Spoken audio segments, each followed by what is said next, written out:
Quelques heures après l'attaque, le centre de Vienne est toujours sous haute surveillance. Un peu plus tôt dans la soirée, à la veille d'un nouveau confinement, les bars et les restaurants sont remplis dans la capitale autrichienne. Puis des coups de feu éclatent par dizaines. J'ai regardé à ma fenêtre et j'ai vu les assaillants foncer dans les bars et les restaurants de ma rue. De nombreuses personnes avaient sûrement prévu de sortir pour profiter de leur dernière soirée. Les gens étaient dehors et on leur tirait dessus.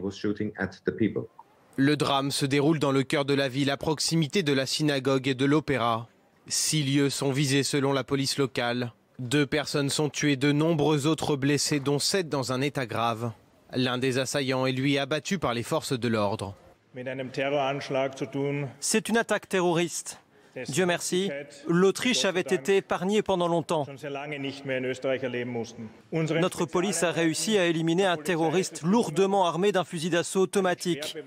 Et selon nos informations, il y a au moins un assaillant toujours en fuite. Pour retrouver le fugitif, une chasse à l'homme est désormais lancée. Pays frontalier de l'Autriche, la République tchèque a immédiatement renforcé ses contrôles à la frontière, après l'attaque survenue dans les rues de Vienne.